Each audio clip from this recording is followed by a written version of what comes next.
Bonjour. Aujourd'hui peut-être de façon plus importante, nous allons parler de la peur et de l'angoisse. Nous sommes confrontés à des catastrophes naturelles. Aujourd'hui, il s'agit du coronavirus. Il peut s'agir d'un tsunami, il peut s'agir d'un accident de voiture, il peut s'agir de beaucoup de choses que la vie nous réserve et qui peuvent arriver de façon tout à fait inopportune.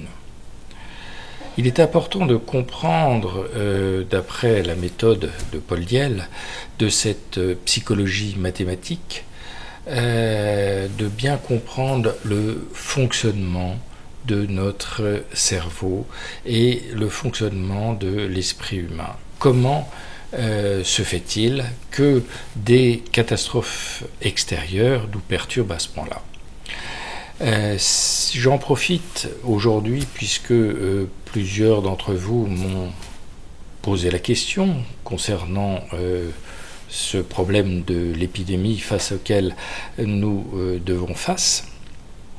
Et au sein de l'école des hautes études de psychologie mathématique, je vous propose le schéma suivant pour comprendre et savoir faire ce qu'il faut pour contrôler notre angoisse, comprendre notre peur. Alors, tout d'abord, je voudrais donc vous présenter ce qui va se passer à l'intérieur de notre cerveau. Nous partons donc du fait que nous sommes tous imparfaits. J'aimerais savoir qui pourrait dire le contraire et qui peut se prétendre être parfait. Je ne suis pas parfait, j'ai forcément des défauts. Mais je pense que je ne suis pas le seul. Certes, mes défauts ne sont pas les vôtres et les vôtres ne sont pas les miens. Mais nos défauts, nous avons tous en nous des défauts, des petites manies, des petites imperfections, je dirais, quelles qu'elles soient. Ces imperfections sont à l'origine de ce petit sentiment d'inquiétude qui peut se révéler à chaque moment. Qu'est-ce que cette imperfection va créer ?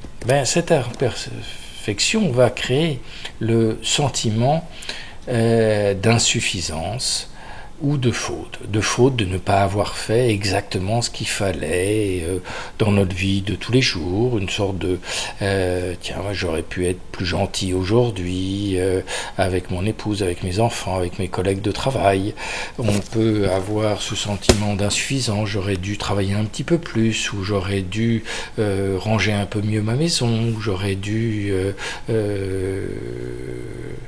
m'occuper du jardin, ou plein de petites, ou prendre attention à mes voisins, plein de petites fautes ou d'insuffisances qui reviennent, si vous voulez, à cause de cette imperfection qu'on peut avoir en permanence. Qu'est-ce qui se passe à ce moment-là ? Il se passe que nous allons avoir une sorte de culpabilité, mais une culpabilité vraie. Pas une culpabilité fausse, une culpabilité naturelle. Une culpabilité naturelle de dire, effectivement, j'aurais pu faire un petit effort, j'aurais pu savoir mieux me contrôler. Et cette culpabilité vraie va entraîner une peur, une petite peur réelle un sentiment de j'aurais dû faire quelque chose face à cette imperfection. Et cette peur réelle, c'est pas parce qu'elle est réelle qu'elle est énorme, elle peut être tout à fait normale. Et cette peur réelle, qu'est-ce qu'il faut faire ? Il faut arriver à l'objectiver, c'est-à-dire la voir telle qu'elle est et se dire quelles sont les chances que ça arrive, et est-ce que ces chances est-ce que c'est vraisemblable, oui ou non ? Est-ce que c'est possible ou est-ce que c'est certain ? Voilà. Et souvent, on mélange entre ces trois possibilités. Ça peut être tout à fait possible, c'est peu vraisemblable, c'est absolument pas certain. Donc, vous voyez un petit peu la gradation pour pouvoir objectiver et regarder la peur en face. Alors, quand il s'agit, va avoir deux composantes. D'une part, cette culpabilité vraie qui va pouvoir se transformer en culpabilité exaltée. C'est-à-dire, on va exagérer notre faute ou notre insuffisance. Et si nous exagérons cette faute ou cette insuffisance, alors, pour le moindre événement extérieur, qu'il s'agisse d'un orage, ou qu'il s'agisse d'une épidémie comme le coronavirus, eh bien, nous allons créer, en fait, cet événement extérieur va être symbolisation de notre culpabilité exaltée, c'est-à-dire de notre erreur, de cette imperfection naturelle que nous avons en nous et qui va prendre des proportions de plus en plus grandes. Et ça va nous donner une véritable angoisse, vis-à-vis de la réalité. Eh bien, aujourd'hui, c'est ce qui se passe pour beaucoup d'entre nous. Nous avons des imperfections, nous avons des petites erreurs, nous avons commis des petits mensonges, des petites irrégularités, si je puis dire. Et à ce moment-là, c'est ce qu'on appelle un peu la peur du gendarme, eh bien, ça va se révéler.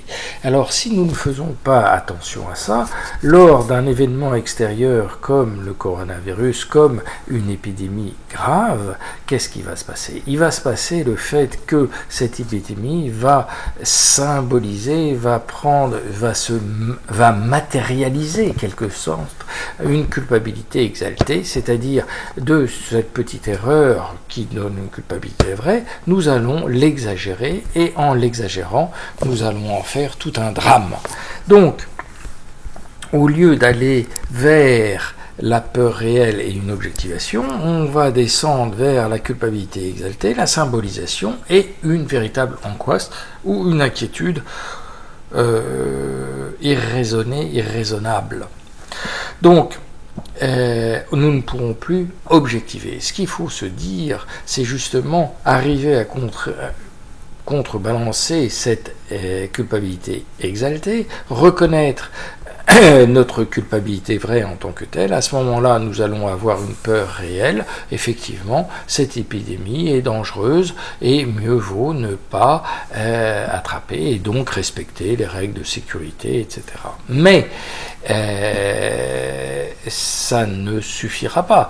Pour suffire, il faudra prendre une véritable objectivation de ce qu'est cet événement extérieur en disant bien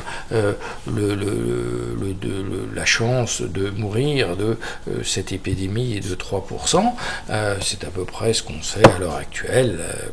Eh bien, au niveau de la planète, sur 7 milliards d'individus, 3%, c'est absolument énorme, gigantesque. Mais ramener à la réalité de chacun, ce n'est que 3%. C'est-à-dire que si vous contractez cette maladie, qui est une grippe certainement très sérieuse, grave, avec des complications possibles, eh bien, vous n'avez quand même que 3% de chance d'y rester et de mourir. Donc, vous voyez que là, on retombe sur quelque chose à la fois de très grave et de très important, et aussi de quelque chose de tout à fait contrôlable et de tout à fait maîtrisable. Et c'est en objectivant le problème que d'une part, on pourra faire face à cette épidémie et l'endiguer si on suit le principe de confinement, de non de respect, si vous voulez, entre des règles qui sont édictées en termes de santé, et puis d'autre part vis-à-vis de soi-même qu'on pourra se calmer en se disant et ce n'est pas une catastrophe, du moins pour chacun d'entre nous pris séparément. effectivement, c'est une catastrophe au niveau de l'humanité, mais de cette catastrophe sortira forcément des choses plus valables et on remettra peut-être en cause notre gain de l'argent effréné. Nous mettrons peut-être en cause certains fonctionnements de notre société, tels que la mondialisation ou d'autres choses de ce type-là, qui montrent que notre système n'est absolument pas robuste et que ce manque de robustesse est une faiblesse pour l'humanité, et ça peut être un danger dans ce sens, et peut-être que nous reconstruirons une société plus raisonnable après avoir fait face à des catastrophes de ce type-là. Mais là encore, il faut voir la réalité en face, connaître et savoir que nous avons une culpabilité vraie, nous avons fait des erreurs en délocalisant par exemple trop de choses et en concentrant certains points clés à des endroits précis qui peuvent pénaliser l'ensemble même de la planète, hein.